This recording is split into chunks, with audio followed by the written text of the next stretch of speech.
أعوذ بالله من الشيطان الرجيم. بسم الله الرحمن الرحيم. والنازعات غرقا والناشطات نشطا والسابحات سبحا فالسابقات سبقا فالمدبرات أمرا يوم ترجف الراجفة تتبعها الرادفة قلوب يومئذ واجفة أبصارها خاشعة يقولون أئنا لمردودون في الحافرة أئذا كنا عظاما نخرة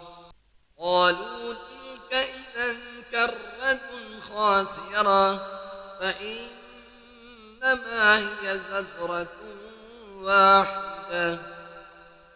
فإذا هم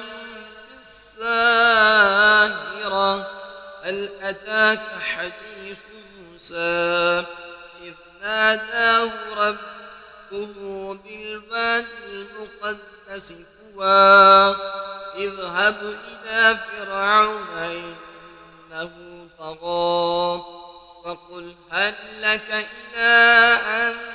تزكى وأهديك إلى ربك فتخشى فأراه الآية الكبرى فكذب وعصى ثم أدبر يسعى وحشر فنادى فقال أنا ربكم الأعلى فأخذه الله نكال الآخرة والأولى إن في ذلك لعبرة لمن يخشى أأنتم أشد خلقا أم السماء بناها رفع سمكها فسواها وأغطش ليلها وأخرج ضحاها والأرض بعد ذلك دحاها أخرج منها ماءها ومرعاها والجبال أرساها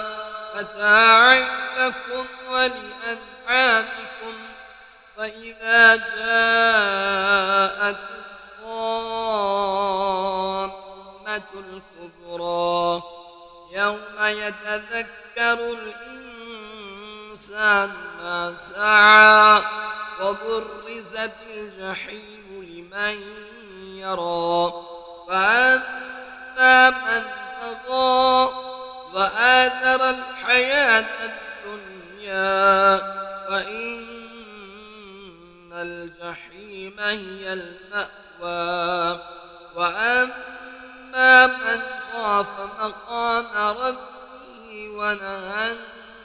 النفس عن الهوى فإن الجنة هي المأوى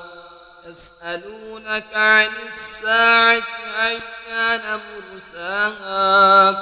فيما أنت من ذكراها إلى ربك منتهاها إنما أنت منذر من يخشاها